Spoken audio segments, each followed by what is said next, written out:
Terima kasih Anda masih bersama kami dalam program Gaspol, Menggagas Politik. Kita masih berbincang bersama narasumber kita. Ada pakar komunikasi dari Universitas Pasundan, Dr. Almadina Rahmaniar, SPSI, MIKOM, CPS, CDM. Bu Alma, pencitraan ini tampaknya cukup banyak digunakan seperti itu. Dan apakah betul-betul melihat dari fakta-fakta yang sudah ada, baik itu di pilkada ya ataupun juga melihat sebelumnya, ini bisa diterapkan juga di pemilu 2024 oleh para peserta pemilu. Ya, kalau kita berbicara pencitraan ya, citra politik dan kebohongan politik itu berbeda tipis sekali, berbeda gitu ya. Tipis, berbeda okay. tipis. Jadi kalau kita membahas pencitraan, apakah tepat untuk digunakan? Pencitraan juga penting untuk dilakukan kalau kita berbicara mengenai komunikasi politik. Tapi pencitraan yang seperti apa? Tentu dengan membangun citra politik yang sesuai dengan suguhan-suguhan yang menarik yang dibutuhkan oleh masyarakat, gitu ya. Memberikan program-program yang memang sesuai dan itu nyata akan dilakukan. Bukan tadi kebohongan politik yang hanya disampaikan ketika kampanye, namun kemudian ketika pada kenyataannya tidak dilaksanakan. Seperti itu. Baik, jadi pencitraan ini jangan sampai membohongi masyarakat, membohongi para pemilih, tetapi betul-betul bahwa apa yang dicitrakan itu adalah kebenaran ya. Jadi tidak di belakang layarnya beda. Baik, seperti itu. Nah, terkait menggait suara pemula ataupun juga berkomunikasi kepada para pemilih pemula, kalau kita melihat dari syarat ini sudah ada 3 bakal calon presiden yang sudah diusung oleh beberapa partai politik. Dari ketiga bakal calon presiden tersebut, menurut Anda nih Bu Alma, sosok mana yang tampaknya sudah cukup dekat dengan pemilih pemula ini atau menggunakan pendekatan komunikasi untuk para pemilih pemula ini? Di era sekarang ini hampir keseluruhan para para politikus hampir seluruhnya sudah menggunakan yang namanya media digital, media sosial terutama. Sehingga ketika itu sudah dilaksanakan artinya sudah selangkah lebih maju untuk menggait pemilih pemula. Oke, jadi semuanya rata-rata sudah menggunakan media digital yang memang juga menjadi salah satu alat yang paling efektif untuk saat ini. Karena dari tadi sekian 20% pemilih Gen Z yang ada dari 35 juta peserta pemilu nantinya gitu ya. Hampir seluruhnya menggunakan yang namanya media sosial. Itu berdasarkan riset. Jadi ketika semua menggunakan media sosial artinya mereka bisa menerima informasi yang disuguhkan melalui media sosial oleh para partai politik. Penolakan seperti apa yang bisa saja mungkin terjadi ketika melakukan komunikasi yang salah? Kalau kita lihat mungkin banyak yang ada juga yang kontra lah seperti itu ketika menghadirkan sebuah informasi, sebuah sajian soal tujuan politik sebuah partai politik ataupun juga para kontestan politik seperti itu. Nah, biasanya faktor apa yang mempengaruhi bahwa akan ada penolakan dari para penerima informasi ini? Misalnya terjadinya ketidakseimbangan informasi politik, misalnya hal-hal seperti itu, kemudian juga tidak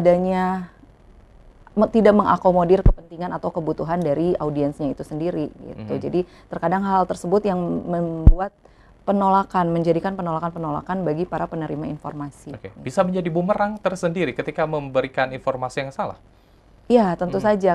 Sehingga harus terus diluruskan dan harus terus memberikan informasi dan menyuguhkan sesuatu yang memang benar adanya. Gitu. Baik. Misalnya kalau kita berkaca ya dengan beberapa kasus, ada informasi misalnya satu bakal calon presiden yang pada saat awal ini mengatakan A, tetapi dalam prosesnya ternyata B seperti itu.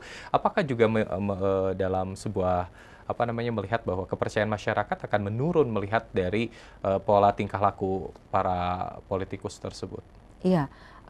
Ketika itu terjadi, sosialisasi pada masyarakat kan juga terus dilakukan supaya masyarakat tetap memilih dan memilah bagaimana sih kebenarannya, memverifikasi kembali apa sih kebenarannya yang tadi mereka memverifikasi melalui televisi misalnya, sehingga diharapkan bahwa lembaga-lembaga penyiaran bisa memberikan sajian yang memang pemberitaan yang baik dan benar. Kemudian tadi tugas partai politik juga memberikan pendidikan politik pada setiap masyarakat bahwa bagaimana kita membangun political policy choice supaya bisa tetap memilih dan memilah pasangan yang atau calon-calon yang tepat bagi kemajuan kemajuan bangsa. Oke. Dan hampir rata-rata para politisi ataupun juga para peserta pemilu ini, baik itu partai politik, itu pasti punya tim pemenangan di setiap partai politiknya. Sejauh mana tim pemenangan ini juga bisa mengcounter informasi-informasi yang salah, yang akhirnya juga bisa mengurangi citra partai politik tersebut ataupun juga calon peserta politik tersebut. Seperti apa cara mengcounter yang tepat sebuah informasi yang salah? Disuguhkan kebenarannya gitu. Jadi memberikan informasi yang baik dan benar dan tidak menyalahkan atau tidak ibaratnya kita tidak mendenial informasi yang muncul gitu, tapi kita hanya fokus untuk memberikan bagaimana sih yang sebenarnya terjadi gitu, tanpa kita meniadakan atau menolak informasi-informasi yang sebelumnya sudah diterima oleh masyarakat itu sendiri. Oke, baik. Nah, sedikit kita menyinggung bahwa saat ini bahkan mungkin sangat hangat sekali pemilih pemula muda, dalam artian ini disuguhkan adanya pemimpin yang dipilih menjadi ketua umum partai politik. Menurut Anda, apakah itu pola komunikasi juga yang dilakukan partai tersebut untuk menggait pemilih pemula? Tanggapan Anda?